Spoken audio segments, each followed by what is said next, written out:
Media net അവതരിപ്പിക്കുന്ന കാഴ്ചപ്പാടിലേക്ക് എല്ലാ മാന്യ പ്രേക്ഷകർക്കും സ്വാഗതം. പുതുവർഷം, പുത്തൻ പ്രതീക്ഷകൾ.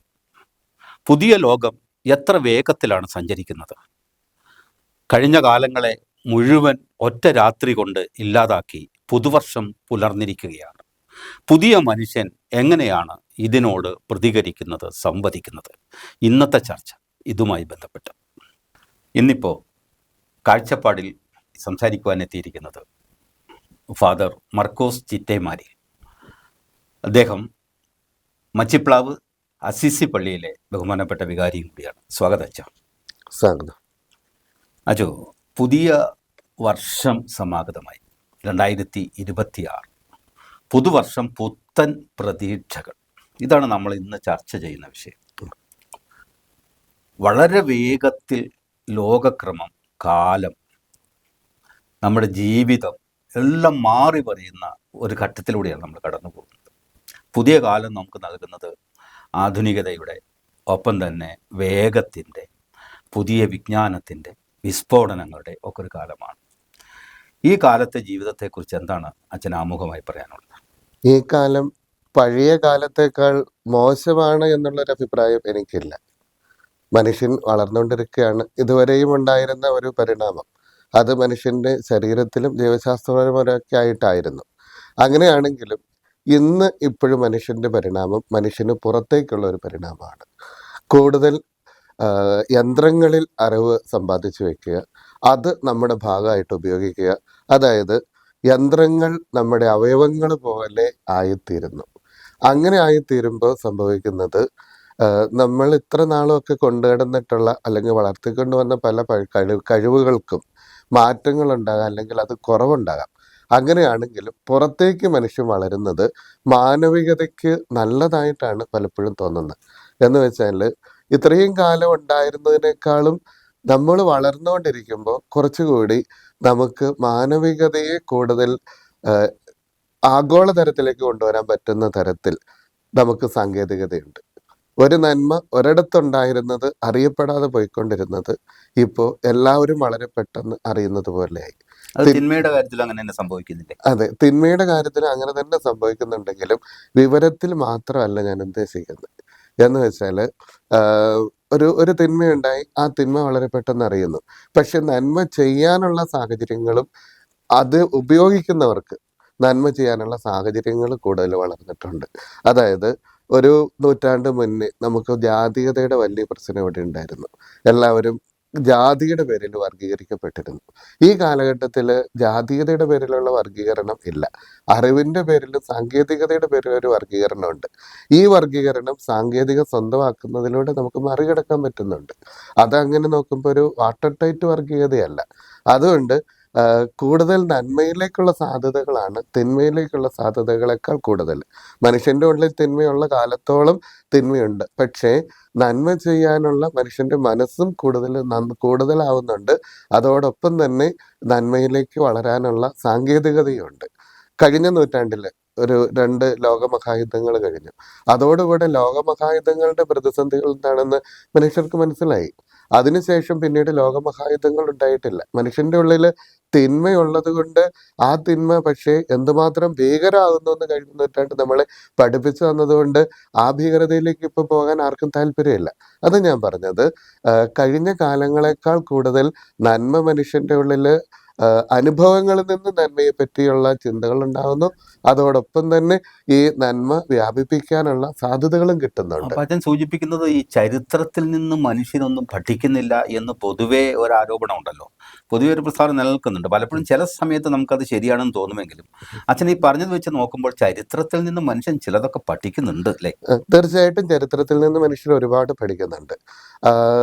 പ്രത്യേകിച്ചും നമ്മുടെ ഒരു തരത്തിലുള്ള ജാതീയത, അല്ലെങ്കിൽ നമ്മുടെ നാട്ടിൽ വിദ്യാഭ്യാസം ഇല്ലായിരുന്ന ഒരവസ്ഥ, ഇതൊക്കെ ഉണ്ടായിരുന്ന ഒരു കാലമുണ്ട്. അതുപോലെ സ്വാതന്ത്ര്യത്തിന് വേണ്ടിയിട്ട് മനുഷ്യർ കഷ്ടപ്പെട്ടിരുന്ന സമരങ്ങൾ നടത്തിയ കാലമുണ്ടല്ലോ. ഇപ്പോൾ ഈ സ്വാതന്ത്ര്യം മനുഷ്യന് ഇല്ലായ്മയിൽ നിന്ന്, സ്വാതന്ത്ര്യം ഇല്ലാത്തൊരവസ്ഥയിൽ നിന്നല്ലേ ഇപ്പം നമുക്ക് സ്വാതന്ത്ര്യത്തെ പറ്റിയിട്ടുള്ള അഭിവാജ്യങ്ങൾ ഉണ്ടാകുന്നത്.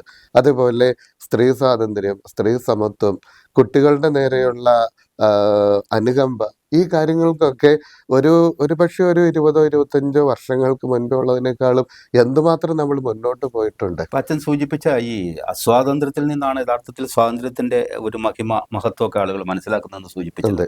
എന്ന് പറഞ്ഞതുപോലെയല്ലേ ഒരുപക്ഷെ മനുഷ്യൻ സമൂഹമായി ജീവിക്കാൻ തുടങ്ങിയ കാലം, ഒറ്റയ്ക്കും തെറ്റയ്ക്കും ഒക്കെ അവൻ ജീവിക്കാൻ തുടങ്ങിയ കാലം മുതൽ എത്രയോ കഴിഞ്ഞിട്ടായിരിക്കും. ആദ്യമൊക്കെ പല്ലിന് പല്ല്, എല്ലിന് എല്ല് എന്ന് പറയുന്ന ഒരു കാടൻ സംസ്കാരത്തെ അതിജീവിച്ച് ഈ തിന്മയിൽ നിന്ന് നന്മയിലേക്കൊരു പരിണാമം ഒരുപക്ഷെ അവൻ്റെ ജീവിത വഴികളിൽ എപ്പോഴൊക്കെയോ ആയിരിക്കുമല്ലോ. എന്ന് പറഞ്ഞാൽ കാലം വാഴ്ത്തിയെടുത്തതായിരിക്കുമല്ലോ ഈ നന്മയും സത്യവും നീതിയും ജീവിത ആദർശങ്ങൾ സദാചാര ബോധങ്ങളൊക്കെ.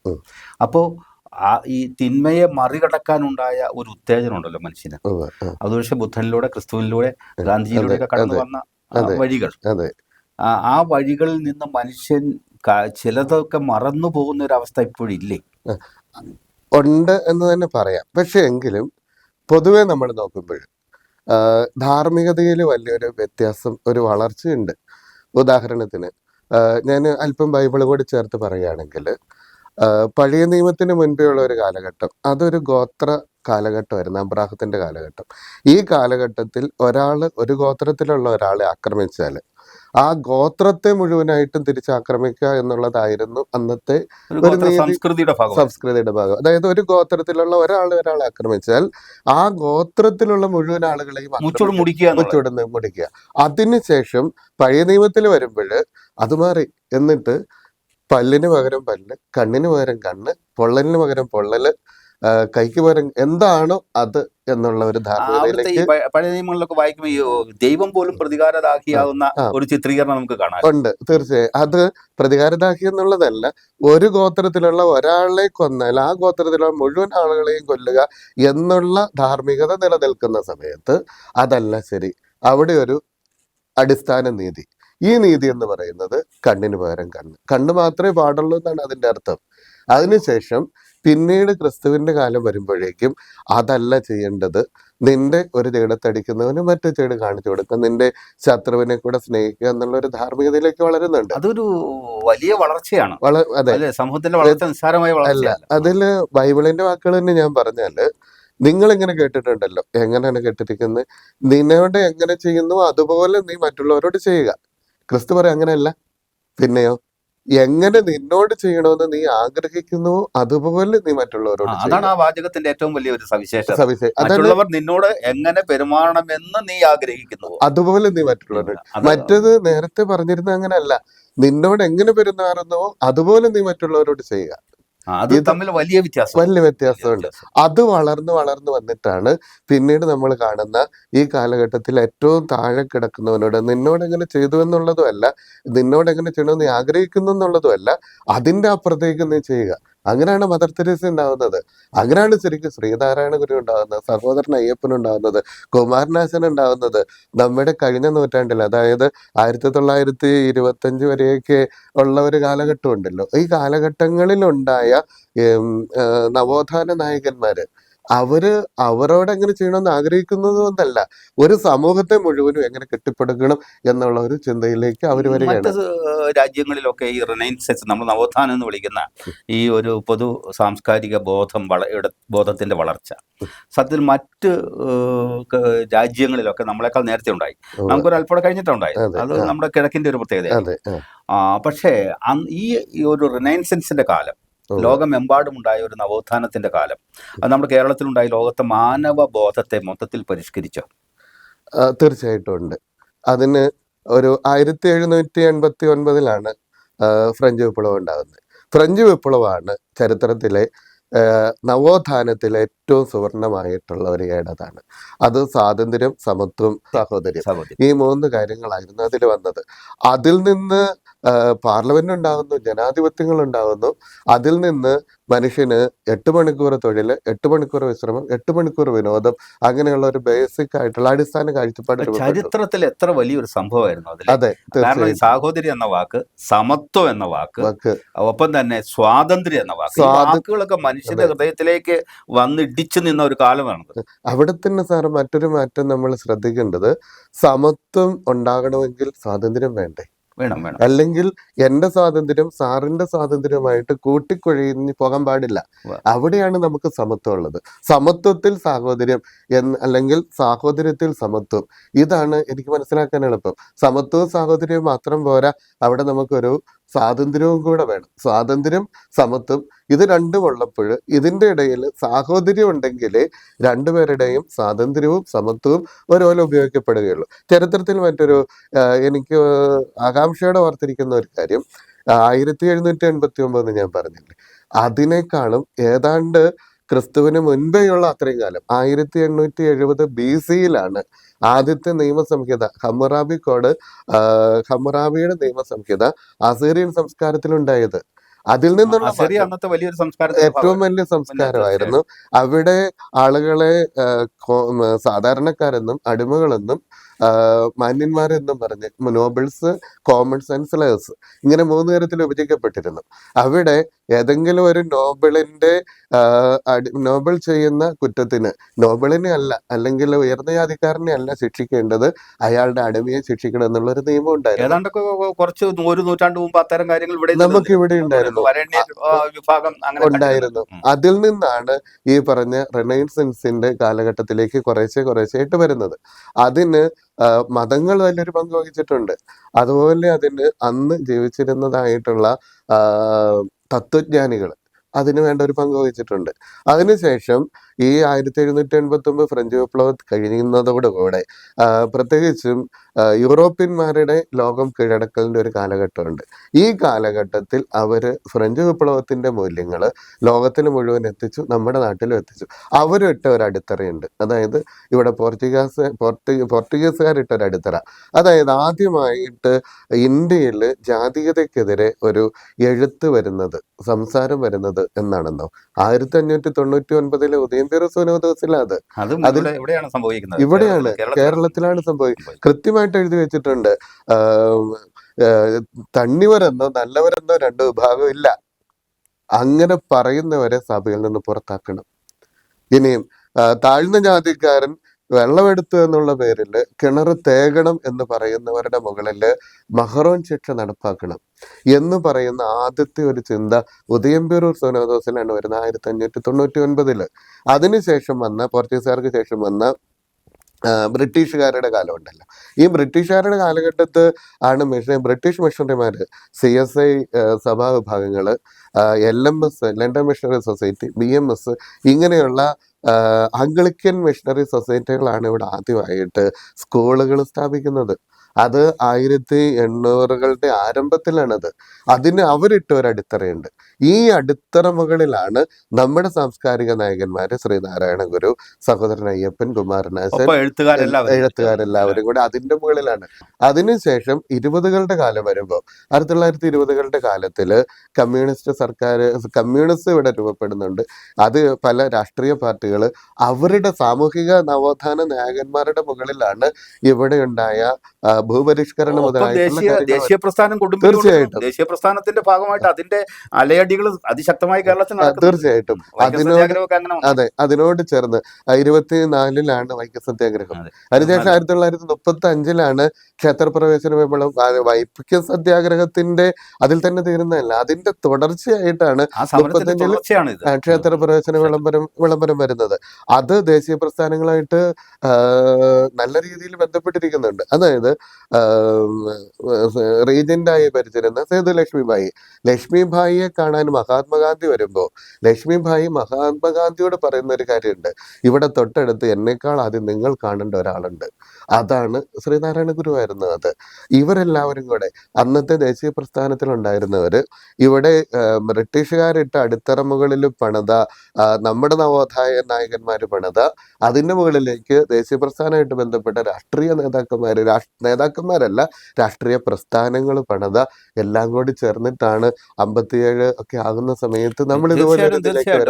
ഈ ശ്രീനാരായണ ഗുരുവിനെ ഗാന്ധി മാത്രമല്ല സന്ദർശിച്ചെന്ന് പറഞ്ഞു. ഗാന്ധി വന്ന് സന്ദർശിച്ചെന്ന് മാത്രമല്ല, അവർ തമ്മിലുള്ള സംവാദങ്ങൾക്കിടയിൽ ഗാന്ധി അറിയേണ്ട ചിലതൊക്കെ ഗുരുവിൽ നിന്ന് അറിഞ്ഞു എന്നുള്ളതാണ് ഏറ്റവും ജാതിയുമായി ബന്ധപ്പെട്ടത്. അതെ, ഗാന്ധി പറയുന്നുണ്ട്. അതെ, ഗാന്ധി തന്നെ അത് സമ്മതിക്കുന്നുണ്ട്. മറ്റൊരിക്കല് സാക്ഷാൽ രവീന്ദ്രനാഥ ടാഗോർ അതെ അദ്ദേഹത്തിന് നോബൽ പ്രൈസ് ഒക്കെ കിട്ടിയതിന് ശേഷം വന്ന് ഗുരുവിനെ കാണുന്നുണ്ട്. അതെ ഗുരുവിനെ കാണുമ്പോൾ ഇതുപോലൊരു ഋഷി ഉം. ലോകത്ത് ഒരിടത്തുമില്ല എന്ന് അദ്ദേഹം പറയുന്നുണ്ട്.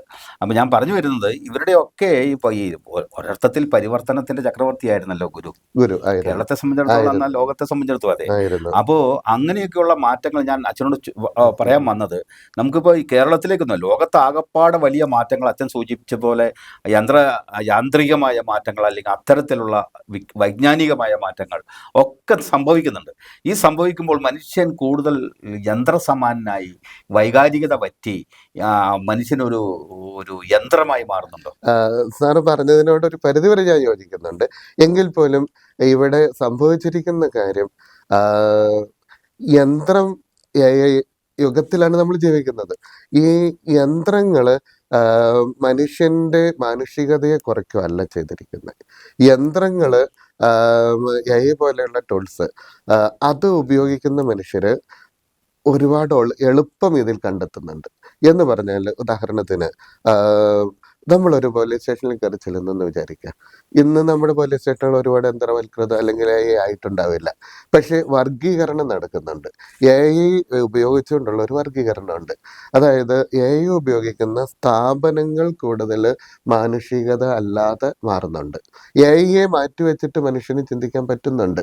യന്ത്രം മനുഷ്യന്റെ ഒരു ഭാഗമായിട്ട് മാറുമ്പോൾ മനുഷ്യന്റെ മാനുഷികതയ്ക്ക് കുറവൊന്നും സംഭവിക്കണില്ല. പക്ഷേ യന്ത്രത്തെ ഉപയോഗിച്ച് യന്ത്രത്തിലേക്ക് നമ്മളെ തന്നെ വിട്ടുകൊടുക്കുമ്പോൾ സംഭവിക്കാവുന്ന ചില വൈകാരികതകളുണ്ട്. അച്ഛൻ പറയുന്നത് ശരിയാണ്. പക്ഷെ നമ്മളൊരു കഴിഞ്ഞൊരു 10-25 വർഷമായി മനുഷ്യൻ ഈ മൊബൈൽ ഉപയോഗിക്കുന്നുണ്ടല്ലോ. ഉവ്വ്. അച്ഛൻ ഉപയോഗിക്കുന്നുണ്ട്, ഞാൻ ഉപയോഗിക്കുന്നുണ്ട്, സാധാരണക്കാരൊക്കെ ഉപയോഗിക്കുന്നുണ്ട്. ഈ ഉവ്വ്. മൊബൈൽ ഇപ്പോൾ നമ്മുടെ ഒരു അവയവം പോലെ ആയിട്ടുണ്ട്. അതെ ഇല്ല, അതെ കഴിഞ്ഞ അതെ കുറച്ച് വർഷങ്ങൾക്കിടയിൽ മൊബൈൽ ഇല്ലാതെ നമുക്ക് ബഹുദൂരമോ ചെറിയ ഹ്രസ്വദൂരമോ സഞ്ചരിക്കാനാവില്ല. ഉം. അല്ലെങ്കിൽ നമുക്ക് ഈ മൊബൈൽ എന്ന് പറയുന്നത് നമുക്കൊരു അനുപേക്ഷണീയമായ ഉം. അനിവാര്യമായ ഉം. ഒരു ടൂളായി മാറിയിട്ടുണ്ട്. അതെ എന്ന് പറയുന്ന പോലെ ഈ AI എന്ന് വരുന്നത് കുറച്ചു കാലം കഴിയുമ്പോൾ ഒരു പക്ഷേ മനുഷ്യന്റെ മസ്തിഷ്കത്തിന് കാര്യമാത്ര പ്രസക്തമായ ഉപയോഗമില്ലാതെ വരുമോ? ആ, സംഭവിക്കാം. പക്ഷെ അതിനേക്കാൾ സാറ് ഞാൻ ഭയപ്പെടുന്ന ഒരു കാര്യം, AI-യുമായിട്ട് യുദ്ധം ചെയ്യാവുന്ന മനുഷ്യർക്ക് നിലനിൽപ്പുണ്ടാകൂ എന്നുള്ളൊരു കാര്യത്തെയാണ് ഞാൻ ഭയക്കുന്നത്. എന്ന് പറഞ്ഞാൽ മനുഷ്യൻ പരിണാമത്തിലുള്ള അടിസ്ഥാന തത്വം ഉണ്ടല്ലോ, അർഹതയുള്ളവരുടെ അതിജീവിക്കൽ. ഈ യന്ത്രയുഗത്തിലേക്ക് വരുമ്പോൾ അതിനോട് സർവൈവൽ ഓഫ് കിടപിടിക്കുന്ന the fittest. Survival of the fittest അതിലേക്ക് വരുമ്പോൾ യന്ത്രത്തെ വേണ്ട തരത്തിൽ ഉപയോഗിക്കാൻ പറ്റുന്ന മസ്തിഷ്കങ്ങളില്ലാത്തവർ പുറന്തള്ളപ്പെടും. ഉദാഹരണം പറഞ്ഞാൽ ഇലോൺ മസ്കിന്റെ ഒരു പ്രൊജക്റ്റ് ഉണ്ട്, ന്യൂറോലിങ്ക്. ഇതിൽ അദ്ദേഹം മനുഷ്യരുടെ തലച്ചോറിൽ ചിപ്പുകൾ വെക്കുന്നു. അതിന് അദ്ദേഹത്തിന് ധാർമ്മികമായിട്ടുള്ള ഒരു അനുവാദം ഇതുവരെ കിട്ടിയിട്ടില്ല. പക്ഷെ പരീക്ഷണങ്ങൾ വിജയിച്ചിട്ടുണ്ട് കുരങ്ങുകളിലും മറ്റുമൊക്കെ. അതിൻ്റെ ഒരു പ്രത്യേകത, ഇപ്പോൾ എനിക്ക് ഇവിടെ ഇരുന്നിട്ട് ഞാൻ എന്ത് ചിന്തിക്കുന്നുവോ എൻ്റെ മുൻപിൽ ഒരു മാസ്റ്റർ കമ്പ്യൂട്ടർ ഉണ്ടെങ്കിൽ ഞാൻ ചിന്തിക്കുന്നത് വെച്ചിട്ട് ഈ കമ്പ്യൂട്ടറായിട്ട് ബന്ധപ്പെടുത്തിയിട്ടുള്ള മുഴുവൻ കമ്പ്യൂട്ടറുകളെയും എനിക്ക് നിയന്ത്രിക്കാൻ പറ്റും. ഒരു രംഗത്ത് വേണമെങ്കിൽ കുറ്റം തെളിയിക്കാനൊക്കെ അത് ഉപയോഗിക്കാൻ സാധിച്ചേക്കാം. പക്ഷെ മറുഭാഗത്ത് അതിന് വലിയൊരു ദുരന്തം. അതാണ് ഇങ്ങനെ ഒരു സാധാരണ മനുഷ്യർക്ക് ജീവിക്കാൻ ചിലപ്പോൾ പുറന്തള്ളപ്പെടാമെന്നുള്ള ഒരു ഭീഷണിയാണ് യന്ത്രം നമ്മുടെ മുന്നിൽ വെക്കുന്നത്, AI നമ്മുടെ മുന്നിൽ വെക്കുന്നത്. അതിന് വേണ്ട തരത്തിൽ നമുക്ക് പ്രതിരോധിക്കാൻ പറ്റിയാൽ യന്ത്രം നമ്മുടെ ജീവിതത്തെ ഒരുപാട് മെച്ചപ്പെട്ടതാണ്. ഈ AI ഒരുപക്ഷെ കുറച്ച് 10-25 വർഷത്തോടെ കഴിയുമ്പോൾ നമ്മളെ നിയന്ത്രിക്കുന്ന ഒരു വലിയ വസ്തുവായി മാറുമെന്ന് അച്ഛൻ പറഞ്ഞല്ലോ. മരുന്ന് കഴിച്ചോ, നീ കവിത എഴുതിയോ, അല്ലെങ്കിൽ കഥ എഴുതിയോ, അല്ലെങ്കിൽ നീ ഭക്ഷണം കഴിച്ചോ, നിന്റെ ബ്ലഡ് പ്രഷർ എത്ര, നിന്റെ ഷുഗർ എത്ര, ഇതൊക്കെ ഇങ്ങനെ ചോദിച്ചുകൊണ്ടിരിക്കുകയും നമ്മളെ സമയത്ത് അറിയിച്ചുകൊണ്ടിരിക്കുകയും ചെയ്യുന്ന ഒരു സംവിധാനം ഇല്ലേ? അപ്പൊ ഡോക്ടർമാരെ സംബന്ധിച്ചുള്ള വലിയ ഒരു പ്രസക്തി ഇല്ലാതാവുന്നു, അധ്യാപകരെ സംബന്ധിച്ചുള്ള പ്രസക്തി ഇല്ലാതാവുന്നു. പൂർണ്ണമായിട്ട് ഇല്ലാതാവുന്നൊന്നല്ല, പക്ഷെ എന്നാൽ പോലും അങ്ങനെയൊക്കെ വരുന്ന ഒരു ഭയാനകമായ, നമുക്ക് ഭയാനകം തോന്നിയാലും അക്കാലത്ത് അങ്ങനെ അല്ലായിരിക്കും. ആയിരിക്കില്ല. പക്ഷേ അതില് എപ്പോഴും ഈ മനുഷ്യന്റെ മാനുഷികതയെ നമ്മൾ എപ്പോഴും ശ്രദ്ധിച്ചുകൊണ്ടിരിക്കണമെന്നുള്ള. ഉദാഹരണത്തിന് നമുക്കിപ്പോൾ വിദ്യാർത്ഥികൾക്ക് അറിവ് കിട്ടാൻ അധ്യാപകർ ആവശ്യമില്ല. അധ്യാപകർ കൊടുക്കുന്നതിനേക്കാൾ എത്രയോ അറിവുകൾ AI കൊടുക്കുന്നുണ്ട് അല്ലേ?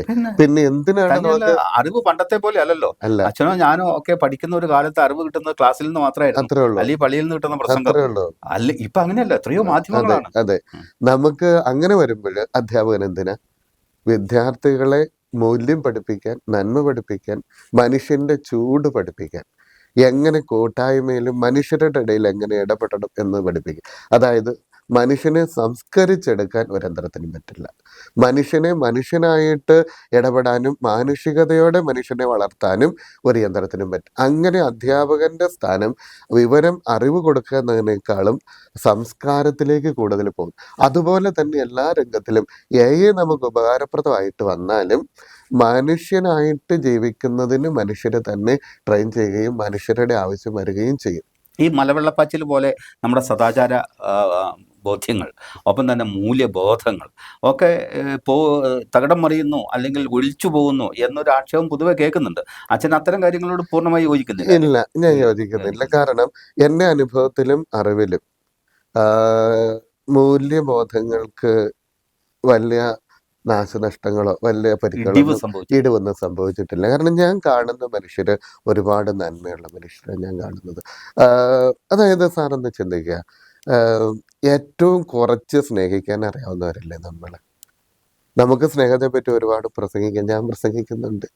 ഒരുപാട് കവിതകൾ വായിച്ചിട്ടുണ്ട് സ്നേഹത്തെ പറ്റി. ഉള്ളൂരിൻ്റെ പ്രണയ സംഗീതം ഒരുപാട് വായിച്ചിട്ടുണ്ട്. സ്നേഹത്തെ പറ്റിയിട്ട് പാടുകയും ആടുകയും പറയുകയും ചെയ്യാം. പക്ഷേ നമ്മുടെ വീട്ടിലുള്ള ഒരാളെ നമുക്ക് ശത്രുക്കളെന്ന് സ്നേഹിക്കാൻ പോകണ്ട. നമ്മുടെ കൂടെ നമ്മളെ ഏറ്റവും കൂടുതൽ സ്നേഹിക്കണമെന്ന് ആഗ്രഹിക്കുകയും നമ്മളെ ഏറ്റവും കൂടുതൽ സ്നേഹിക്കുകയും ചെയ്യുന്ന ആളുകളെ സ്നേഹിക്കാൻ ഇന്ന് മാത്രമല്ല എന്നും നമുക്ക് പറ്റാറില്ല. അല്ലെ, സ്നേഹത്തിന് അങ്ങനെ ഒരു കുഴപ്പമുണ്ടല്ലോ അച്ഛോ. ഉണ്ട്. സ്നേഹം എന്ന് പറയുന്നത് ദുഃഖമാണ്. സ്നേഹം എന്ന് പറയുന്നത് ആഴത്തിൽ ദുഃഖമാണ്. സ്നേഹം കൂടുതൽ സ്നേഹിക്കുക എന്ന് പറഞ്ഞാൽ കൂടുതൽ ദുഃഖിക്കുക എന്നതിന്റെ അർത്ഥം. അതെ, അതാണ് ഞാൻ പറഞ്ഞത്. മൂല്യബോധങ്ങൾ അതിന് കാര്യമായിട്ടുള്ള ഇടവുകളൊന്നും ഈ യന്ത്രയുഗത്തിലൊന്നും സംഭവിച്ചു. അച്ഛനെ പറഞ്ഞപ്പോഴാണ് ഞാൻ ഓർക്കണത്. അപ്പൊ ഈ സുഹറയും മൊത്തം നമ്മുടെ മജീദുമായിട്ടുള്ള പ്രണയം നമ്മുടെ ബഷീർ പറയുന്നുണ്ട്. അപ്പോ ആ ബഷീർ പറയുന്നിടത്ത് ബാല്യകാല സഖിയില് അത് പറയുന്നിടത്ത് MN വിജയൻ സാറിന്റെ ഒരു നിരീക്ഷണമുണ്ട്. ഈ സ്നേഹത്തിന് പല്ലും നഖമുണ്ടെന്ന് നമ്മൾ തിരിച്ചറിയുന്നത് ഇത് വായിക്കുമ്പോഴാണ് എന്ന്. കാരണം ഈ സുഹറ വല്ലാതെ മജീദിനോടുള്ള സ്നേഹം കാരണം കൈയും ഒക്കെ മാന്തി പറിക്കുന്നുണ്ട്, കടിച്ചു പറിക്കുന്നുണ്ട്. അത് സ്നേഹത്തിന്റെ മുറിവുകളാണെന്ന്. അതെ, അത് തീർച്ചയായിട്ടും അതെ. നമ്മുടെ അതിനേക്കാളും ഞാൻ ഈ ബാല്യകാലസഖി വായിച്ചപ്പോൾ എൻ്റെ മനസ്സിൽ വന്ന അതിനേക്കാളും നമ്മൾ ഒരാളെ സ്നേഹിക്കുന്ന അല്ലെങ്കിൽ സ്നേഹത്തിൽ നമ്മളിങ്ങനെ ആണ്ട് കിടക്കുന്നു വിചാരിക്കുക, പെട്ടെന്ന് നമ്മൾ ആ സ്നേഹം കൂടെ നമുക്ക് നഷ്ടപ്പെടുന്നു എന്നുള്ളൊരു തോന്നൽ പോലും വന്നാല് കരയ്ക്ക് പിടിച്ചിട്ട മീനിന്റെ അവസ്ഥയിലല്ലേ നമ്മള്. അതെ, അത് തന്നെ ആയിരിക്കണം ബഷീർ മറ്റൊരു തരത്തിൽ അവതരിപ്പിച്ചത്.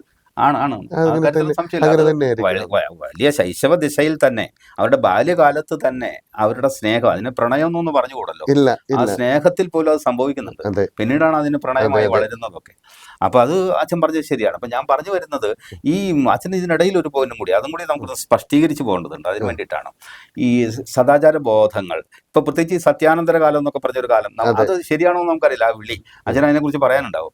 ഈ സത്യാനന്തര കാലത്ത് ഈ മാനവികതയുടെ ഒരു പകർച്ച, ഈ മാനവികതയുടെ ഒരു വിപുലനം ലോകമെമ്പാടും പ്രത്യേകിച്ച് ഒരു ആഗോളവൽക്കരണ യുഗത്തിൽ സംഭവിക്കുന്നുണ്ടെന്ന് തന്നെയാണ് അച്ഛൻ പറയുന്നത്. അത് ഒന്നും കൂടി വിശദീകരിക്കാവും. അതായത് സത്യാനന്തര കാലഘട്ടം എന്ന് പറയുന്നത് ആ വിളി സാറ് പറഞ്ഞതുപോലെ അത്രമാത്രം ശരിയല്ല. കാരണം സത്യം ലോകത്തിലുള്ള കാലത്തോളം സത്യം അവസാനിച്ചിട്ടില്ല. സത്യാനന്തര കാലഘട്ടം എന്ന് പറയുന്ന മുഴുവൻ സത്യവും അവസാനിച്ച് നമ്മളൊരു അസത്യത്തിൽ ജീവിക്കുന്ന കാലഘട്ടം എന്ന് വേണമെങ്കിൽ അതിനെ വ്യാഖ്യാനിക്കാൻ അങ്ങനെ വല്ലാത്തൊരു ദോഷമുണ്ട്. ഒരു ദോഷമുണ്ട്. സത്യം കഴിഞ്ഞിരിക്കുന്നു.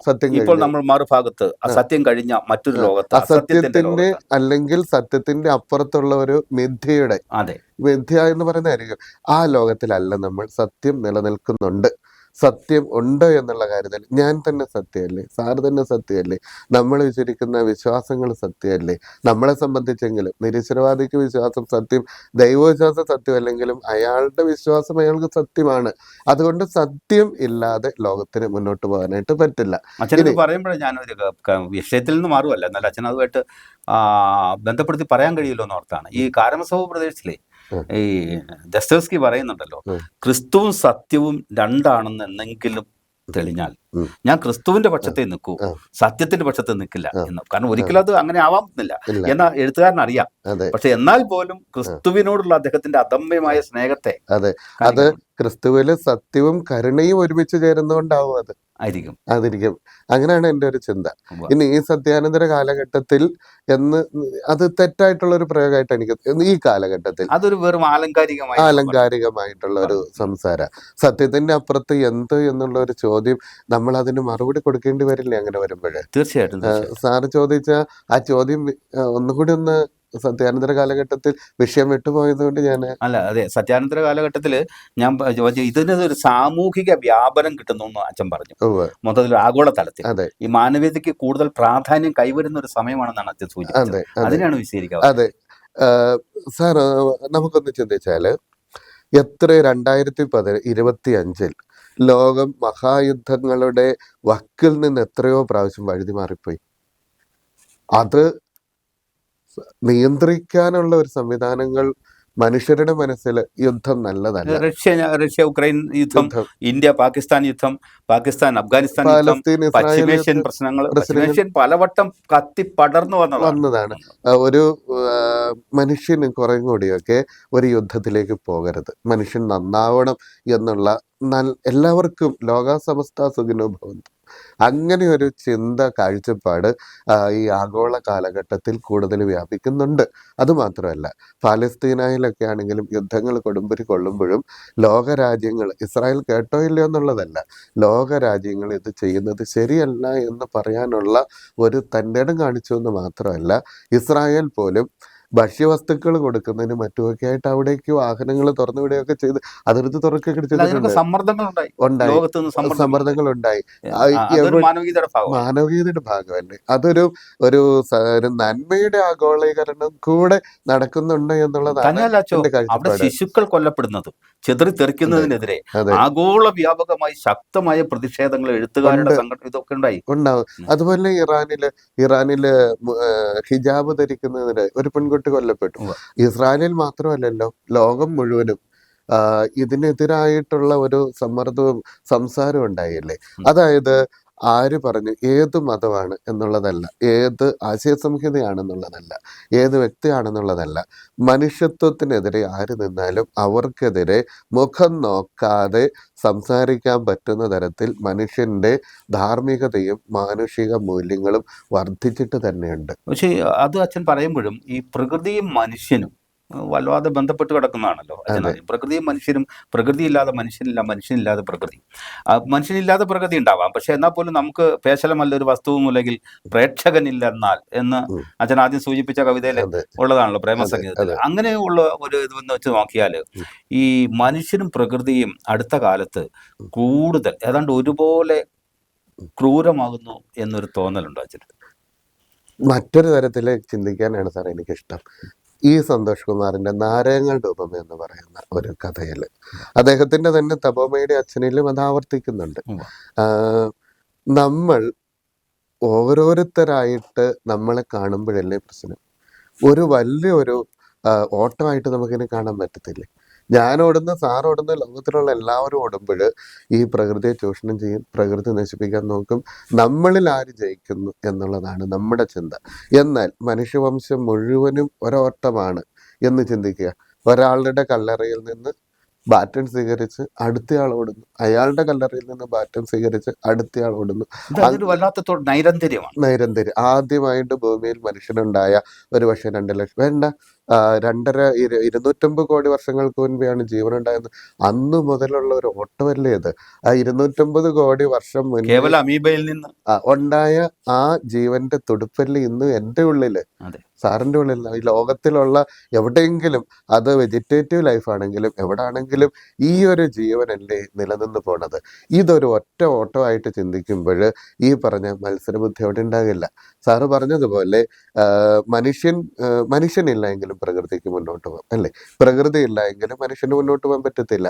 പ്രകൃതിയെ നശിപ്പിക്കുന്നത് തീർച്ചയായിട്ടും എന്ത് വില കൊടുത്ത് നമ്മൾ തടയേണ്ടതാണ്, എന്ത് വില കൊടുത്ത്. കാരണം മനുഷ്യൻ പ്രകൃതിയുടെ ഉദരത്തിലാണ് ജന്മമെടുക്കുന്നത്, പ്രകൃതിയുടെ മടിത്തട്ടിലാണ് മനുഷ്യൻ വളരുന്നത്, പ്രകൃതിയിലേക്കാണ് മനുഷ്യൻ ഒടുങ്ങുന്നതും.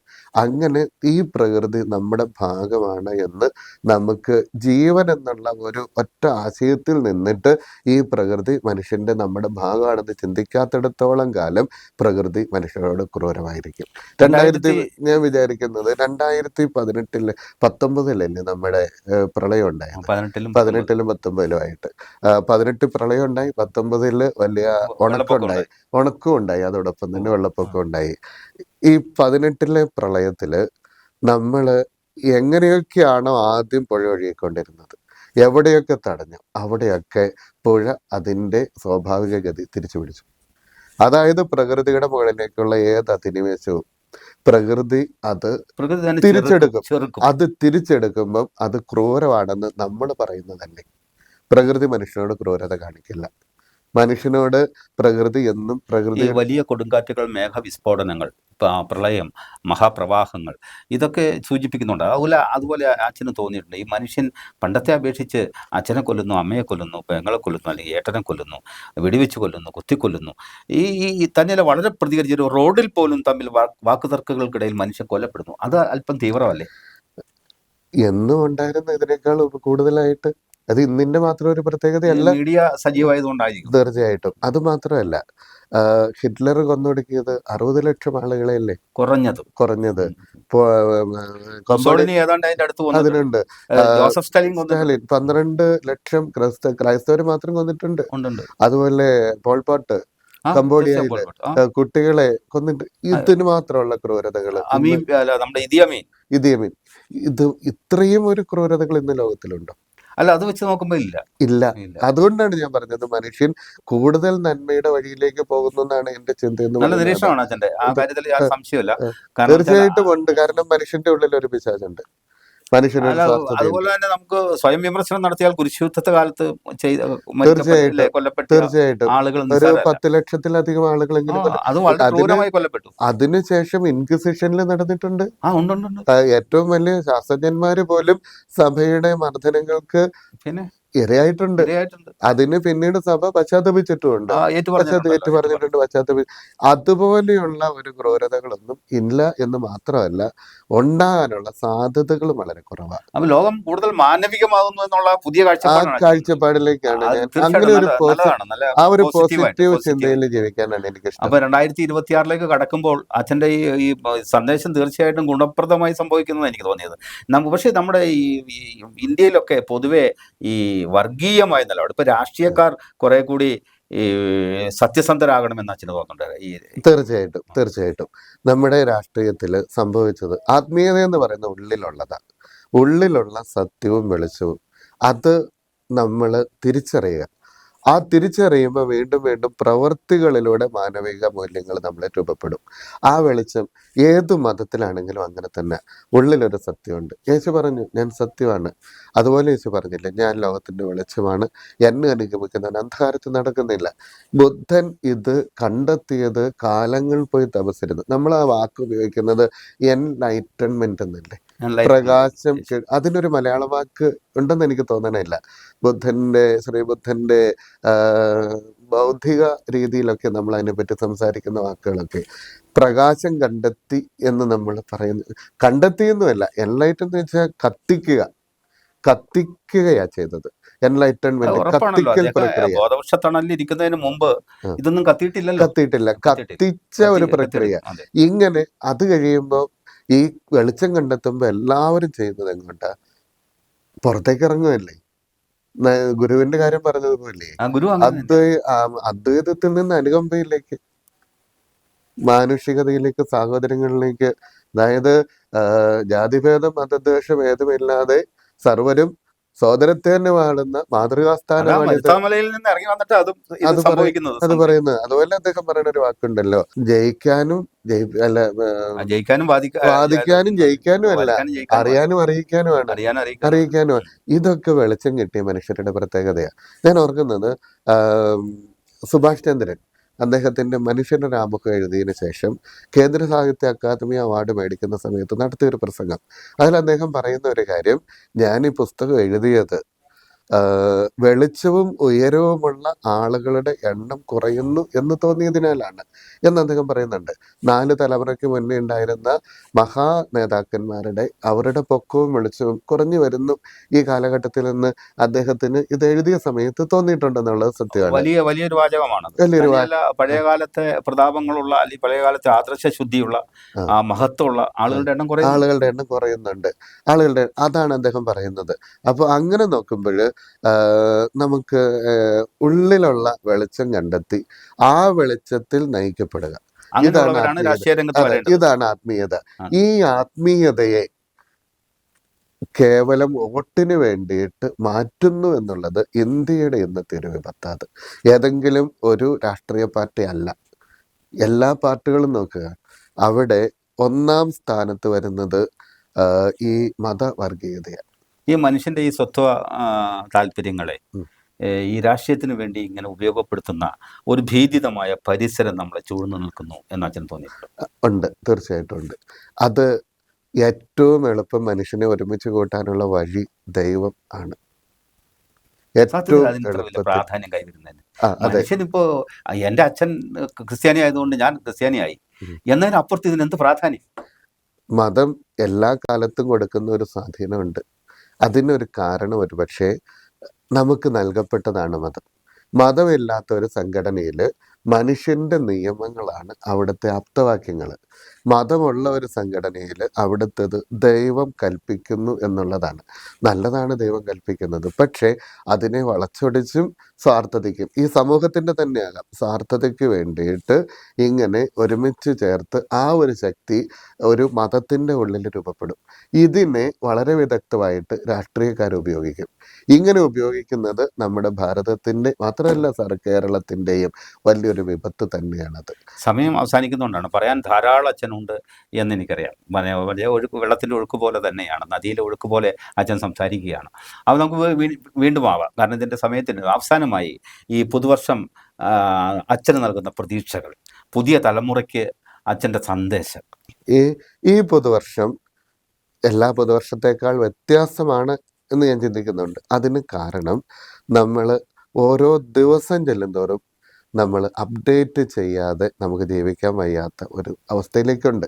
അതുകൊണ്ട് തന്നെ ഈ പുതുവർഷത്തിൽ എല്ലാവരും അറിവിൽ അപ്ഡേറ്റ് ചെയ്യണം, നന്മയിൽ അപ്ഡേറ്റ് ചെയ്യണം, മാനവികതയിൽ അപ്ഡേറ്റ് ചെയ്യണം, കണ്ണും കാതും തുറന്ന് ജീവിക്കുകയും ചെയ്യണം. വളരെ നന്ദിയുണ്ട് അച്ഛൻ. എല്ലാവർക്കും പുതുവത്സരാശംസകൾ നേരുന്നു.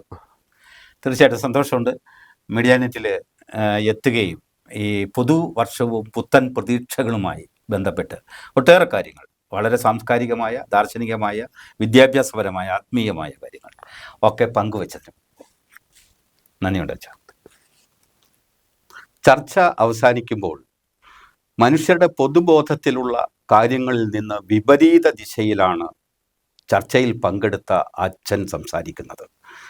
മാനവികത ഇല്ലാതാവുകയല്ല, കൂടുതൽ പ്രബലപ്പെടുകയാണെന്ന് മാത്രമല്ല, അത് ലോകമാകെ വേഗത്തിൽ സഞ്ചരിക്കുന്നു എന്നാണ് അച്ഛൻ വളരെ സന്തോഷത്തോടെ പറയുന്നത്. നന്ദി, നമസ്കാരം.